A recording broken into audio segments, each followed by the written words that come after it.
I'm Alice.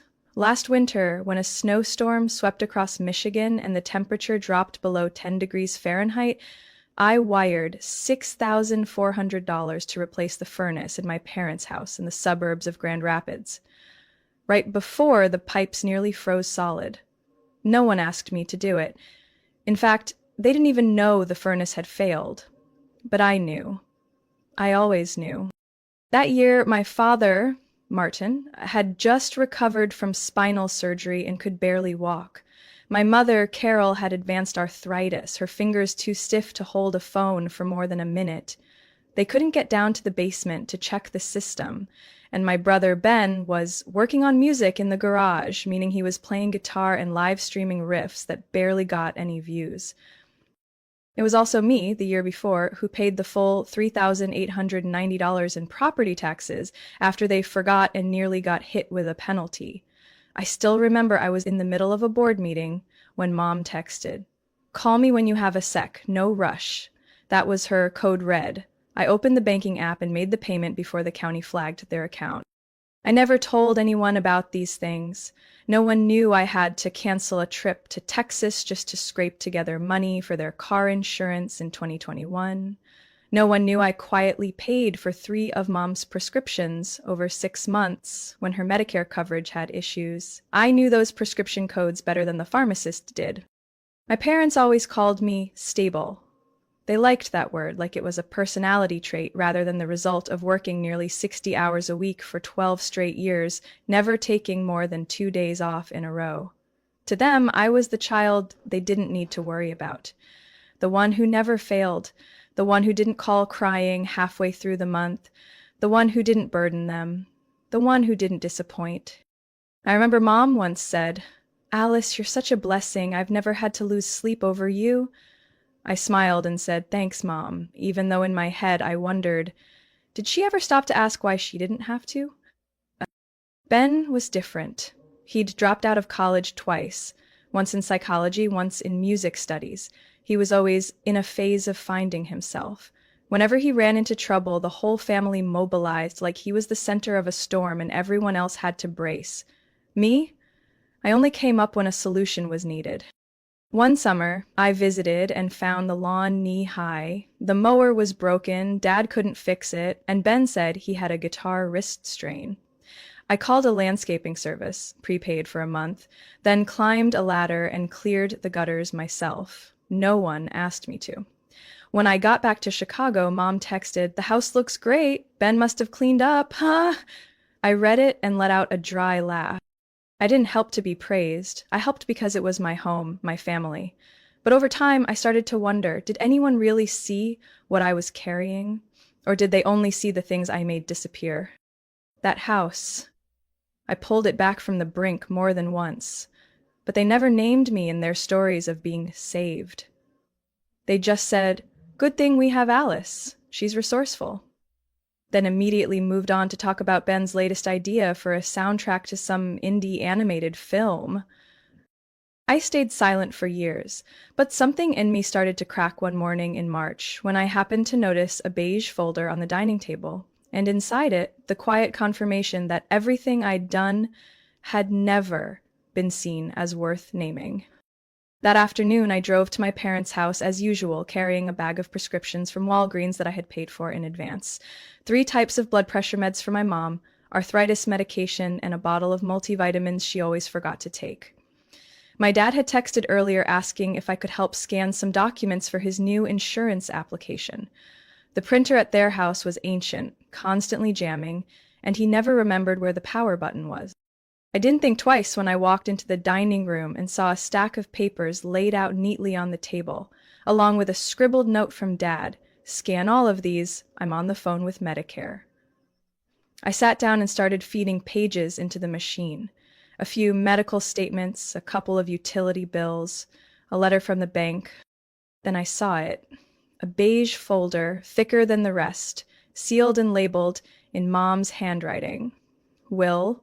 Notarized copy. I didn't open it right away. I sat there for nearly a minute, staring at the cover, my mind blank. But then, like an involuntary reflex, I pulled it open. I remembered very clearly I had just paid almost $2,500 in property taxes for them last week. 3 months before that, I covered the plumbing repair when the upstairs toilet overflowed into the hallway. I figured if I was old enough to shoulder every emergency, I was old enough to know what they planned for the future. And the truth was this: the entire estate, the fully paid off 3-bedroom house, a savings account worth roughly $118,000, and a life insurance policy, all of it was left to Benjamin D. Harrington, born in 1993, unemployed, currently residing at the same address, this very house. My name appeared just once in the footnotes. We love both of our children equally and trust they will care for one another in the spirit of family.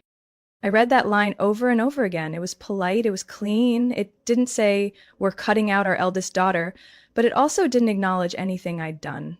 It felt like writing, "We trust Alice will keep carrying the weight, no reward needed." I don't know how long I sat there. The scanner light kept blinking, the motor humming in the background.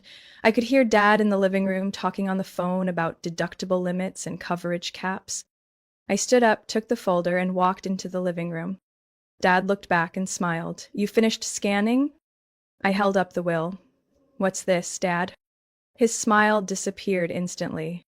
I had never seen Martin Harrington, who taught U.S. history for over 20 years at the local high school, so silent. He stared at the folder like it was a grenade someone had pulled the pin from. He said, voice dry.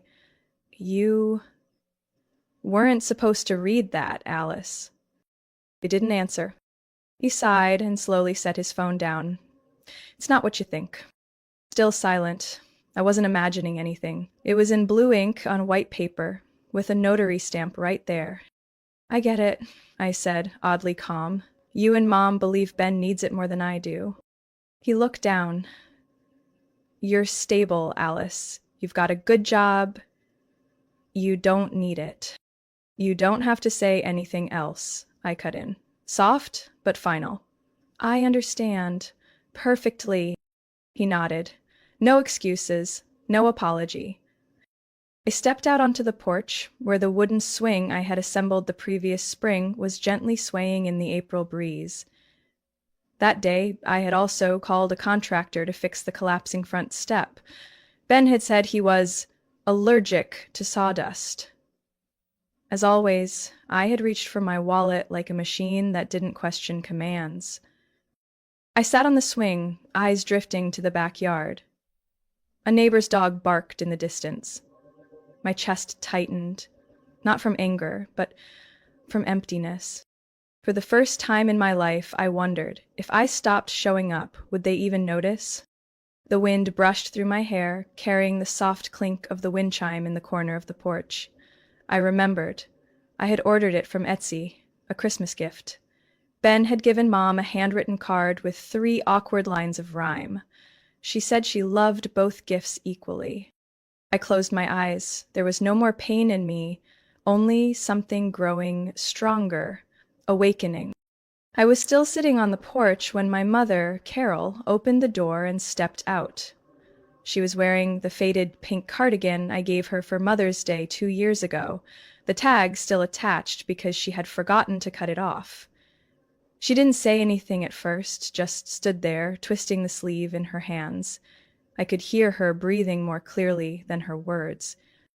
"Alice," she began, her voice so quiet I almost thought I imagined it. I didn't turn around. I let the wind brush across my face in place of an answer. "We didn't mean for you to find out that way," she said, then sat down beside me, keeping just enough distance to avoid meeting my eyes. I didn't respond. No nod, no shake, just silence.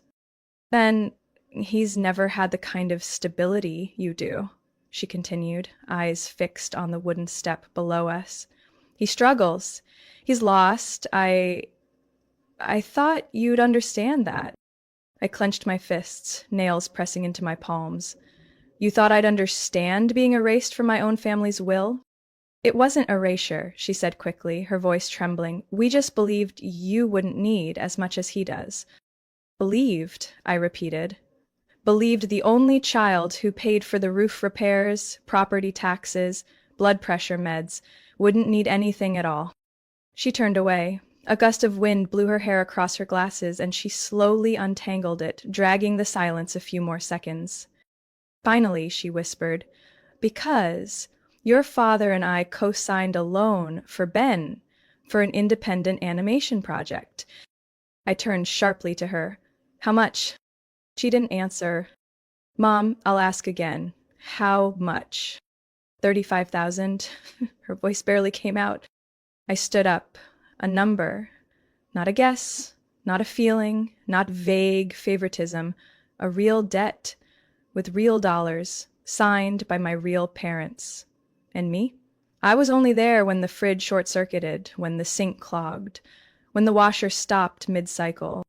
I laughed, not because it was funny, but because the logic echoed perfectly in my head. Ben needs, so he gets. Alice is capable, so she does. I walked down to the lawn, circling the old oak tree where Ben once carved B+L with my car key, while I was napping on the couch. I'd yelled at him for that. My dad said, "He's just a kid." Ben was 21 at the time. I walked back up the steps. Mom was still sitting there, eyes unfocused. "Did you ever stop to ask," I said, voice even, "why I never needed to call mid-month asking for $200 like Ben?" She stayed silent. "Because I'd been cleaning up messes since I was a teenager," I continued. "I didn't choose that role, but every time Ben failed, I patched it up. Every time you needed something done right, I did it." Mom bit her lip, as if wanting to say something but finding no words. "I get it now," I said. "It's not because Ben deserved more. It's because you tied yourselves to him, with that loan, with expectations even you don't believe in. And me? I'm the invisible collateral you assumed would never collapse." A soft sound came from the door. My dad was standing there, one hand on the frame, his face blank with exhaustion. He didn't step outside, just stood like a shadow, witnessing a verdict. "It's not that simple, Alice," he said.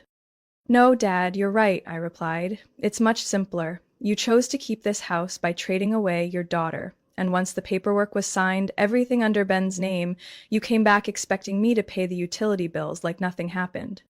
No one said a word, and that said more than anything else could. I didn't need to hear more. No apologies, no justifications. I walked into the house, grabbed the bag of prescriptions I had left on the kitchen counter, and headed straight to my car. The sun was starting to lower, casting a warm glow over the house I once thought was home, now just a fragile shelter built on debt and deliberate silence. I started the engine and didn't look back. 3 days after that afternoon, I walked out of my parents' house. I opened my banking app and canceled every automatic payment. The $325 a month I'd been auto-depositing to cover their utility bills stopped. Mom's CVS Care Pass prescription schedule deleted. The Instacart account that sent groceries every Friday afternoon paused indefinitely. No announcement, no explanation, not a single warning line. Just a silence. Deliberate, calculated. I thought they'd notice immediately, but they didn't. The first week passed in an eerie quiet. No texts, no calls, no emails. I figured maybe they really did believe I was so stable that I'd reboot like a vending machine after a power cut. On Saturday morning of the second week, while I was having breakfast with a friend at a lakeside cafe, my phone buzzed. A message from Dad. "Alice, the gas bill's higher this month. Can you check the account? See if we're covered?" I set the phone down, didn't reply. In my mind, a familiar voice echoed, "Help, like always." That afternoon, another message came, from Mom. I forgot the low-sodium crackers. Ben didn't remember either. "Are you stopping by Whole Foods?" I didn't open it, left it unread. By week 3, the break in rhythm began to rattle them. This time, Mom didn't include a greeting. "Home insurance is due. You usually send it around this week, right?" I read the message and typed a single line. "Ask Ben. It's his house now." I didn't wait for a response. Didn't wonder what they'd say next. I flipped the phone face down on my desk and returned to my meeting like nothing had happened. That night, while reviewing project notes under the soft yellow light in my 10th floor apartment, the phone rang. Mom. I let it go to voicemail. A minute later, another message popped up. Don't be like this, Alice. We need to talk. But I knew what talk meant. It wasn't conversation, it was recovery. They wanted me to slide back into place. The fixer, the scheduler, the silent backbone. The one who kept the machine running so no one else had to get uncomfortable. The next day, Ben chimed in. Alice, this is getting out of hand. Just help them like you always do. Don't turn this into a drama. I replied with one line. You're the one they chose, so step up and act like it. No reply. I started sleeping better. No waking up at 2 a.m. to a text from Mom asking about a password. No scrolling through their payment due dates before my own calendar. I had breakfast alone, read weekend novels, even planted 2 new basil pots on the balcony, something I kept putting off because I had to run back home and cook dinner for Mom and Dad. A week later, my bank app notified me of a Zelle request. Amount $2,850. Memo. This month's mortgage plus late penalty. Urgent.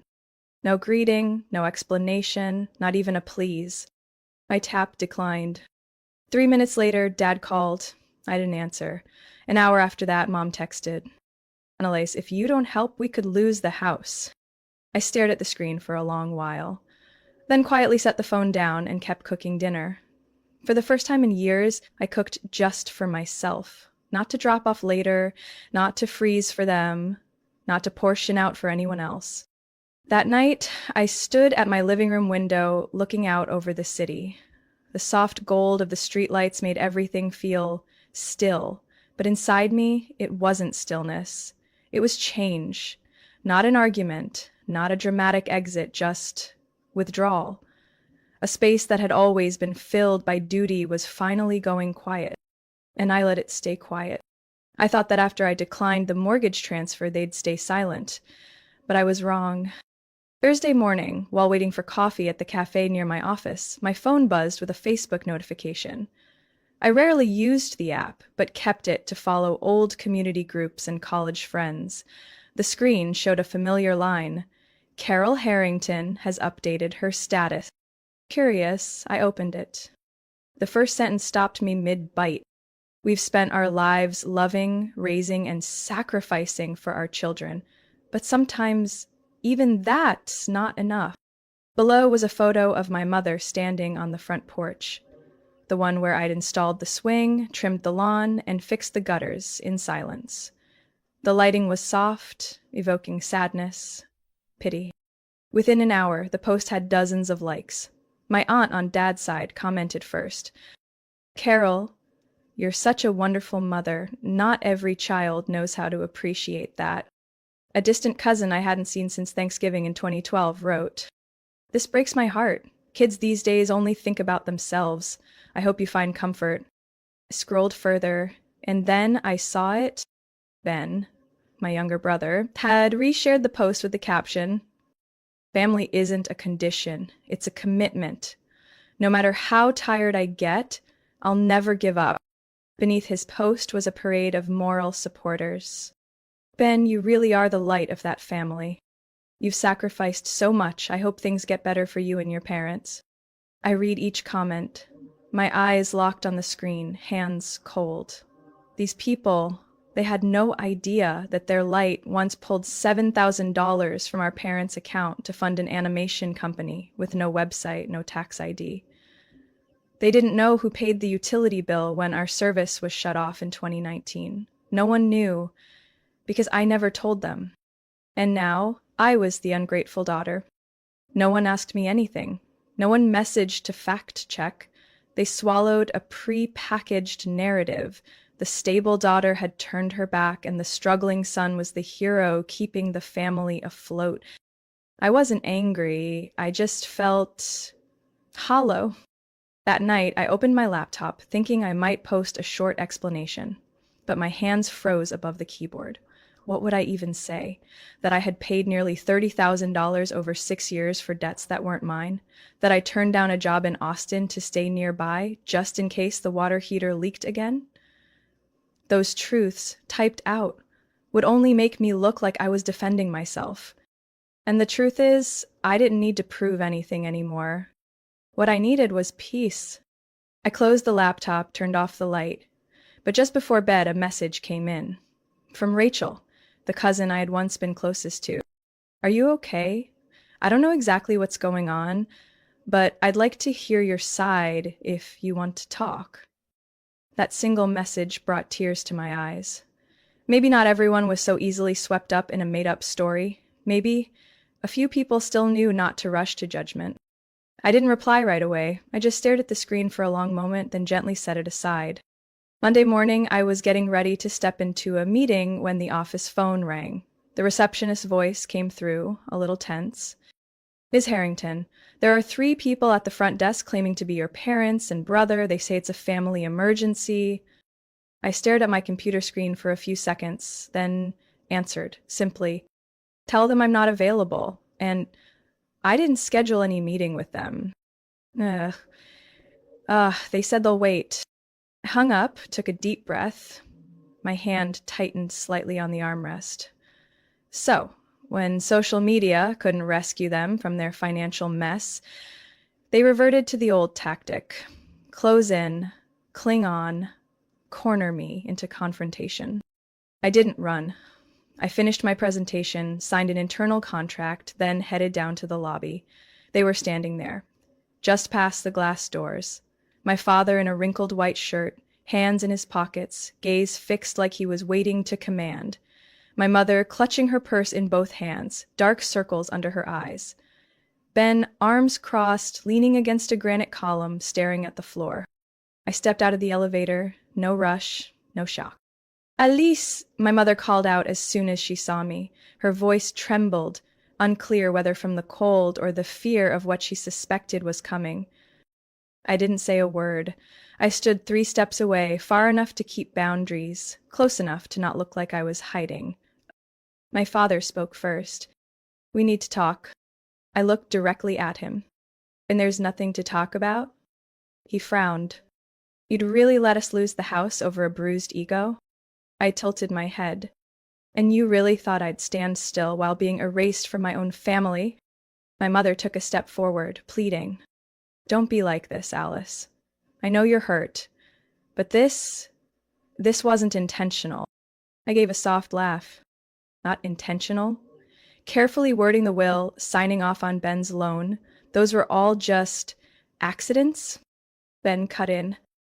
You're blowing this out of proportion. I never asked for any of this. I didn't even know what they wrote in those papers. I turned to him for the first time in years, not looking away. But you accepted it, didn't you? The assets, the title, the role of selfless son. Ben looked down. My mother gripped her sleeve tightly and repeated, You've always been strong, Alice. We thought you understood. All these years, you've never... I cut her off. Because I'm strong, you thought I didn't need anything. Not to be chosen, not to be thanked. Not to be remembered? My father grew impatient, his tone sharpened. We raised you, sent you to school. Isn't it petty to count debts at your age? I nodded slowly. Then consider everything I've done over the years as settling that tab. I don't owe anything now. My mother's eyes welled up. I looked at her, my voice firmer this time. You didn't lose me when you rewrote the will. You lost me the moment you believed I would never walk away. No one said another word. No tears, no hugs, no negotiations. I stepped back. I have a meeting. This is a workplace, not a stage for family theatrics. I'd appreciate your respect. I turned and walked back inside. The sound of the glass door closing behind me felt like the period at the end of a chapter. 2 months after that confrontation in the office lobby, I got an email from the old property alert system I had once set up for my parents, back when I still handled everything for them. The subject line was crystal clear. Foreclosure notice for 2487 Elmwood Drive. I stared at the screen. Not surprised, not angry, just Confirmation. I didn't need to read further to know what had happened. Ben had burned through it all. They were out, and the house, where I once cleaned gutters, replaced bulbs, fixed doorknobs, was now in the bank's crosshairs. I thought I'd feel pain, but the first sensation was relief. I didn't call, didn't email, didn't try to salvage anything. I didn't reach out to our old lawyer to ask for forbearance. I simply shut the laptop, stood up, grabbed my coat, and stepped out of the apartment. The April streets were soft, the sunlight thin like paper, just enough to warm my cheeks as I walked toward the park. For the next week, messages kept coming. A voicemail from my mother.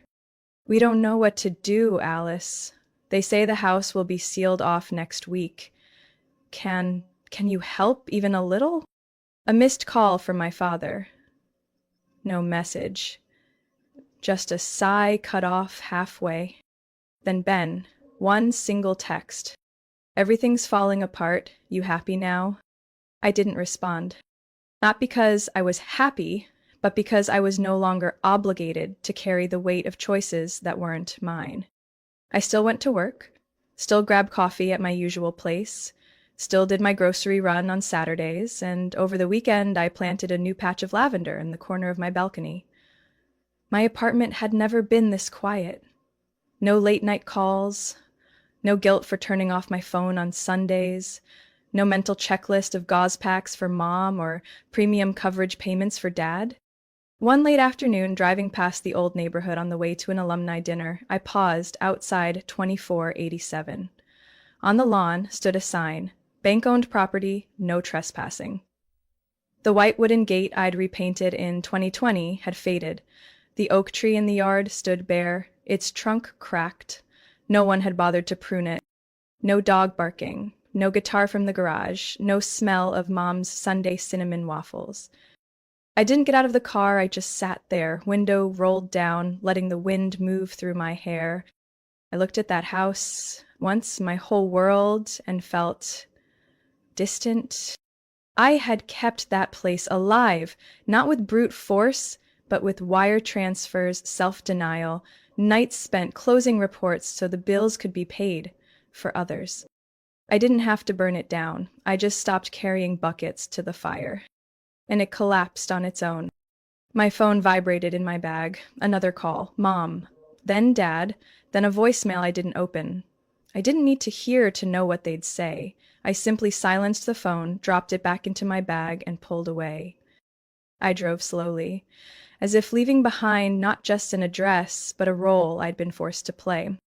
No anger, no blame, just curtain call.